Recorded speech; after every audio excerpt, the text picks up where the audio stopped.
Assalamualaikum students. I know I'm supposed to post this recorded lecture on Monday, and today is Wednesday, so almost 2 days late, but time seems to be flying. And I don't know how the weekends just passed away. So I'm posting it a little late. In fact, I am posting this recorded lecture, another recorded lecture, and reading material on your classroom all at the same day, which I'm supposed to post on different days. But we'll have our discussion session on Thursday on the same time. And during that discussion session, I'm assuming that you'll go through at least one of the material, at least this recorded lecture or the other one, or the reading material, so to get some idea of what is the main point of discussion, and then obviously I'll try and explain each and everything to you in the discussion session as well. So starting today's lecture, we covered the international monetary system in the last lecture, in the last week, and some books would treat international monetary system and international financial system as one. In fact, I've read a few books which use this term called international monetary financial system, IMFS. But Gilpin, the book I am using mostly for your lectures is it tries and keep the two separate from each other, because it tries and understand things from historical point of view. So historically, international monetary system and international financial system were very separate. In fact, there was no international financial system as such, and then they merged together. So I will begin today's lecture by understanding the difference between international monetary system and international financial system. And then we'll start focusing on the history of international financial system, and in that history, we'll talk about several global financial crises. We'll talk about the 1930s Great Recession. We'll talk about the 1982 debt crisis in the Latin American country, particularly Mexico. And then we'll talk about the 1997 Asian crisis, or East Asian crisis, which hit mostly the ASEAN countries. So let's begin. To understand the difference between international monetary and international financial system, you need to first understand the difference between money and capital. Because the international monetary system deals with the money, and international financial system is primarily a system to manage capital flows. So imagine that a person, let's call him Mr. X. He inherited some crores from his grandfather upon his death, and now Mr. X decided to keep it somewhere hidden in a chest buried in his house, because he does not trust banks, and he wants to keep that money safe from some future use. So he hide that money somewhere in the house, and kept it safe uh, for a couple of years. His sister, let's call her Miss Y, she inherited half amount of what he got, and she decided to invest her amount in buying some stocks. So the question remains as to who got more money. And the answer obviously is Mr. X. Mr. X got a double amount, and his money is actually saved with him. He has the cash, the very liquid money. Miss Y, she invested all her money in buying stocks. So the liquidity of her assets is low now. Technically, that stock, the amount is equal to the money she got from she inherited from her grandfather. But these stocks, despite having low liquidity, are return bearing. Return bearing means that she's expecting to get some profit out of it, so something extra to what she got from her grandfather. And this investment is interest bearing too. So the since she is buying some stock, so interest rate would define the price of that stock, and she's expected to get some profit or maybe some loss because of the changes in the interest rate. So let's talk about capital. Who got more capital? We know that Mr. X got more money, but when it comes to capital, Miss Y got the capital because the money owned by Mr. X is not capital. Because capital is something that it's a financial asset, it's not a medium of exchange.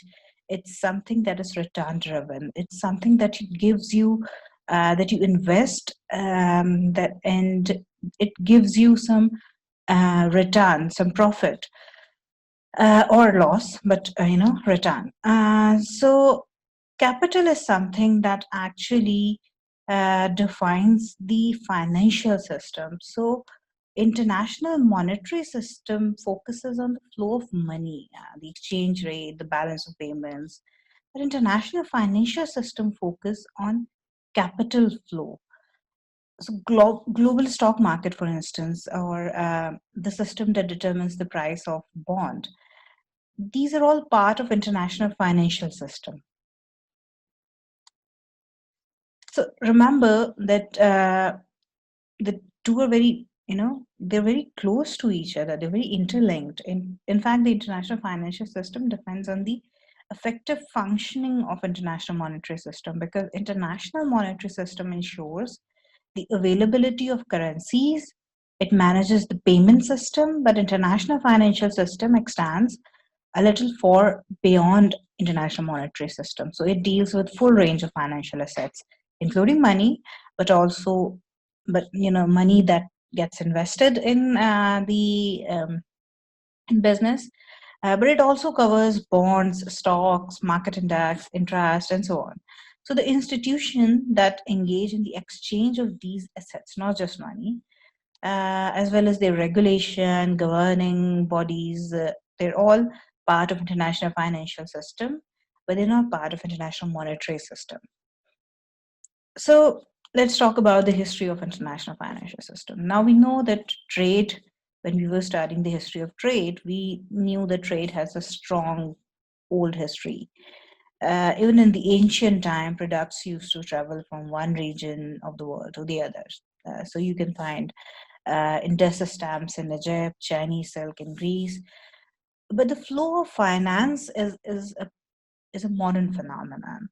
The currency exchange system, in which you're giving one currency in exchange for another currency, not a product, was was not possible in the ancient time. In fact, the money exchange was based on the exchange of gold. So gold is a product rather, the abstract concept of money. In empires, however, because they were expanded, they were composed of a large geographical size. There was some form of flow of capital from one area to other.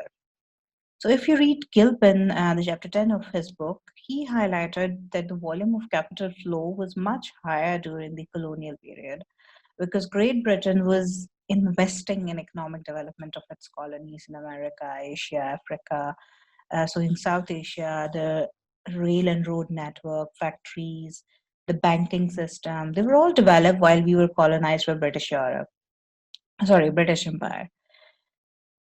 However, it was really the Indian wealth that was boosting the capital finances of British Empire, and the capital flow was actually in the reverse direction. So it was the capital was flying out of the British India to the to London. And for that, I would recommend you to watch Taimur Rahman's lecture on political economy. I'll share the link in the description box. It's optional, but it's a very interesting lecture. And coming back to what we were talking about, so when countries like US Canada, Australia, they all got independence. They started taking large debts from British government, and this debt lender relationship, it has a political angle as well. So it ensured the political hegemony of the British Empire through economic means. So throughout the empire period or colonial period, there was some form of capital flow from one part of the world to the other part of the world because of the colonization. Then the empire system got collapsed. The financial exchange based on that empire system started collapsing as well. By World War One, the British economy was declining.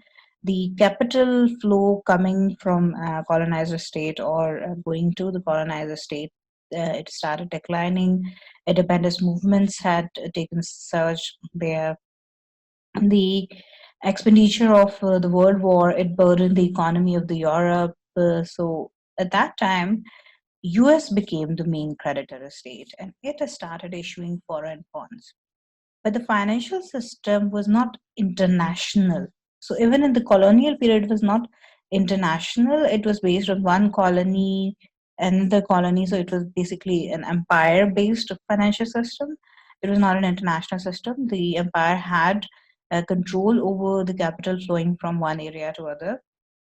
When that empire system based financial system, it ended, the financial system that emerged as a result in was more regional. The US was giving financial debt, but specifically to the European countries and Latin American countries as well. So the other Asian and African countries were not part of this financial system. And then the financial crisis or the Great Depression started in 1930s, and the situation became really bad. There were massive debt defaults. Investors started focusing on their home countries because of the lack of investment, and the foreign lenders were very frightened. They were not willing to lend any amount to any foreign country. Particularly, they were fearful of lending any amount in the developing countries. And most of these developing countries were newly independent countries with already weak economies. And the international financial system throughout the interwar period remained almost non existent. And even till 1960, the capital flow was very limited. In between this period, the Bretton Woods system got established, the International Monetary Fund was established, the World Bank was established, and we discussed about the International Monetary Fund in the last week, and it was more, and when it was created, it was concerned more with the monetary matters, international monetary. So it was part of the international monetary system. World Bank was created specifically to handle the international financial things, and the objective was to finance development projects in less developed countries because these countries were facing problems in attracting private funds for their project. Now, at that moment, Marshall Fund was focused on Europe. So, US was using the bilateral or multilateral agreements to finance European countries. World Bank could not make any notable start in this situation. It tried and focused on non-European countries because European countries were already getting funds from the US, but it was highly underfunded because all the major economic power, the Europe and the US, they had their own system. So um, there was no one funding the World Bank, and the World Bank could not make any, notable impact or could not establish a proper international financial system. Then the financial revolution of 1970s came, and it was a major turn of event. And it was actually the 1970s when major economies they started liberalizing their financial market. the European economies, and uh, they created a global financial system where capital can easily flow from large economies to the developing countries. The oil surge was an important factor, and it added the Middle Eastern countries in the list of the creditor countries. The industrialized economies, however, suffered a serious oil shock. Actually, the petrodollars, which were coming from the oil-rich countries, they were mostly deposited in banks in US and Europe. And so the banks in the US and particularly in the US and Europe, they had a surge of funds, but they were facing issue in deciding where to reinvest those dollars. So basically, it's a good example to see that income and flow, if you cannot invest it, you have money, but you cannot convert it into credit, it becomes a problem. And since investment opportunities in industrial countries were very limited, and at that time, the return rate in the industrial country was also very low. So banks started focusing on the developing countries, which were paying large return. The interest rates were high there. And banks had two options, either to give amount to multinational corporations, which were working in developing countries, but they have their main office in the developed countries, or directly to the governments. Now, if you can recall the period of 1970s, in your country, it was a period when socialism was at its peak, and that was not just in your country. Throughout the world, throughout the Asia and Africa, the governments were nationalizing their economies, and they were not very supportive of MNCs. So the main option left before the banks in the US and Europe was to lend directly to the governments or to local businesses in the developing countries. Now, since there was so much fund coming from the oil-rich countries, the competition was high. Uh, Everyone wanted to invest in any developing country project, and it resulted in herding. So herding, HERDING, herding, it means, it's a financial term. It means that when investors make some investment decision, and that decision is based on seeing what others investors are doing. So instead of making their own analysis, they just follow whatever the other investors were doing. So in 1970s, investors in the US, they started investing in economic projects in developing countries without proper risk assessment, uh, just because other investors were all doing that too. And you can expect the projects, since there was no risk assessment, many projects failed.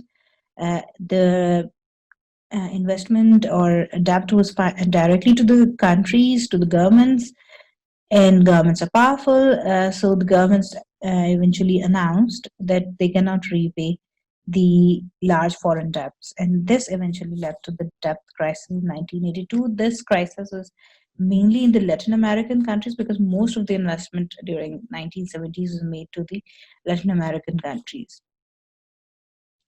The banks in the US, they initially rescheduled loan payments, and they started giving small loans to help the debtor countries so they can grow their economies back and can pay back. In 1985, US Secretary of Treasury James Baker, he initiated a policy, and he called this policy the policy of a structural adjustment. And this doctrine basically assumed that the debtor countries' persistent trade and fiscal imbalances had deep structural causes. So, in addition to the macroeconomic change in macroeconomic policies, which was attached with the debt they were paying, there was a need of some structural reforms in the microeconomic policies. And this doctrine of structural adjustment meant that if a debtor country is applying for financial assistance from IMF, from World Bank, or from any US bank, they had to commit itself to, to a number of stringent economic and structural reforms.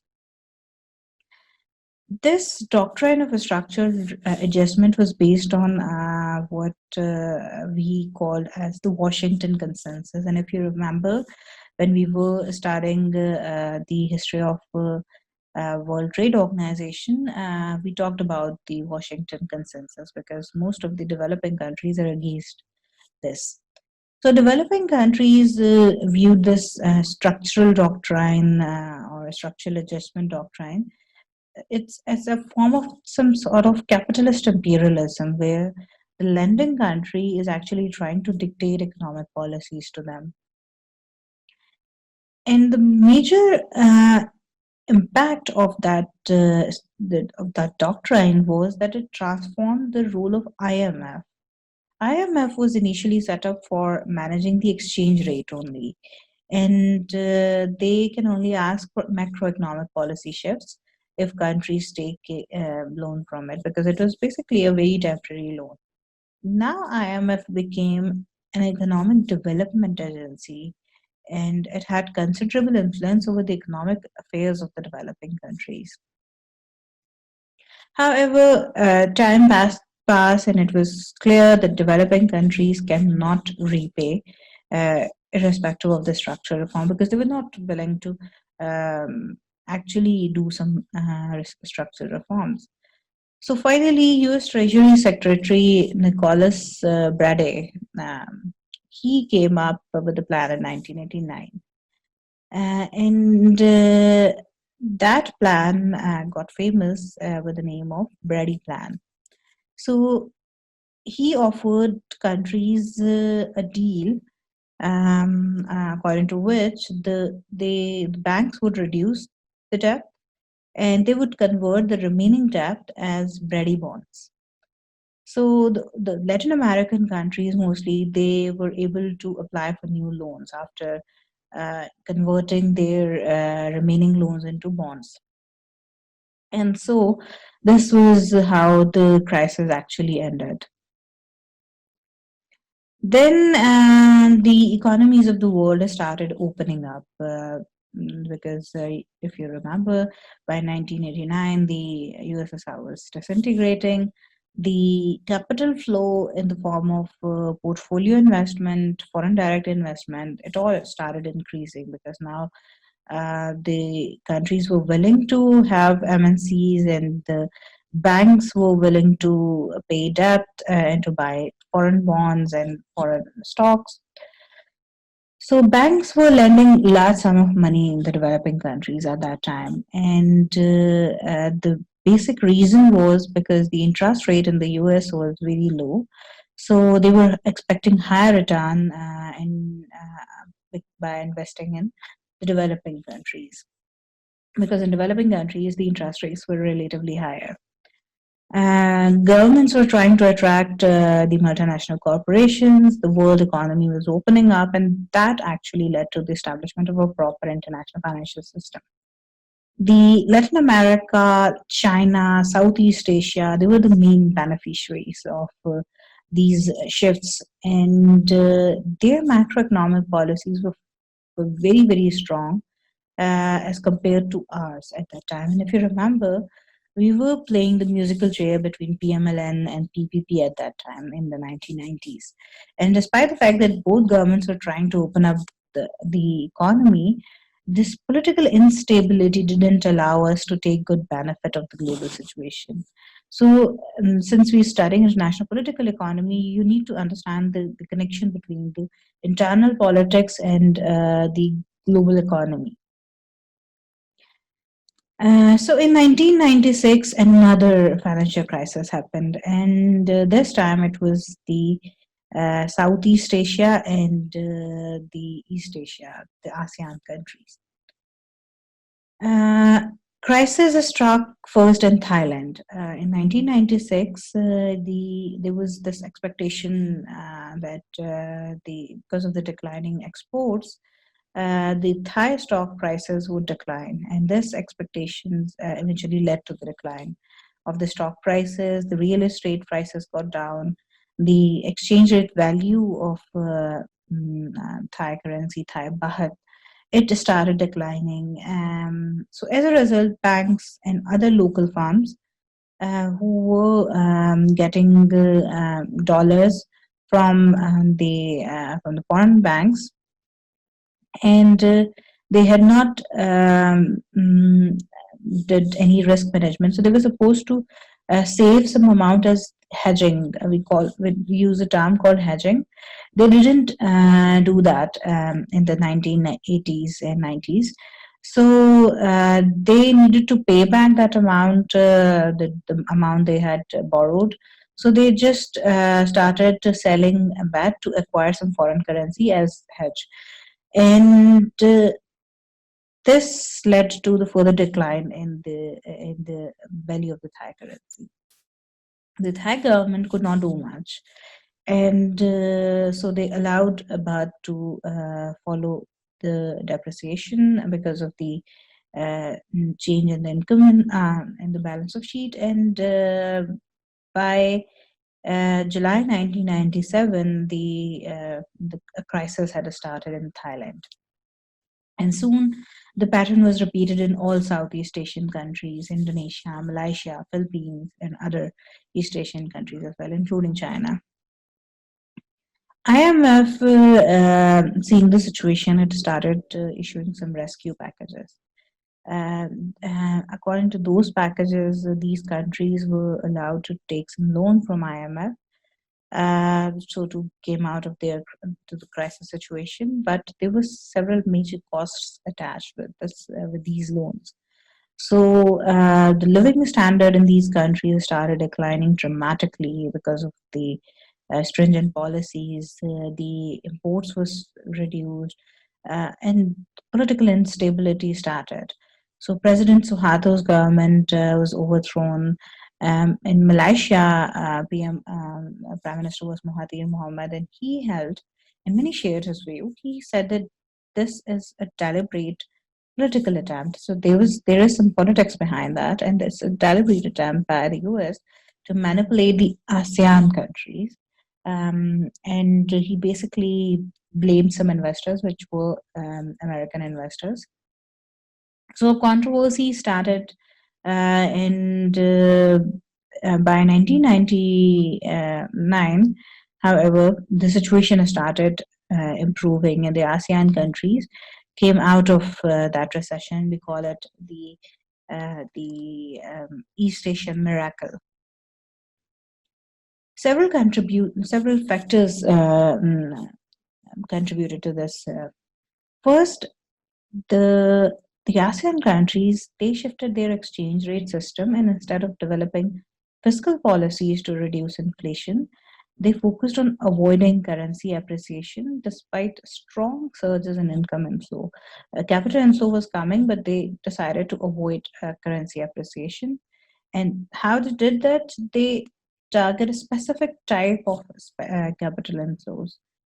With low currency rate, they started focusing on exports, and they created foreign reserves mainly through current account surpluses. So instead of focusing on foreign currency, financial account, they were focusing on the current account and focusing on the export-oriented economy. Another financial crisis hit the market in 2008. And since this lecture has gone too long, so I've provided a second lecture video on 2008 financial crisis, and it's not a recorded lecture, but it's a video by Crash Course, which is actually a very good YouTube channel. So once you'll be done with that video, in the shared reading material on Google Classroom, I'll send you in something that you must be thinking about after learning about these financial crises. And that question is how to avoid such crises and why global financial system cannot be regulated. And there is a whole controversy surrounding it. Some support regulation, others wanted to keep the system unregulated. So, once you're done with this lecture, watch the lecture on 2008 financial crisis, and then read that material on how can we avoid or can we regulate the international finance system or can we not. So, see you inshallah with our discussion session on Tuesday. And with that, thank you.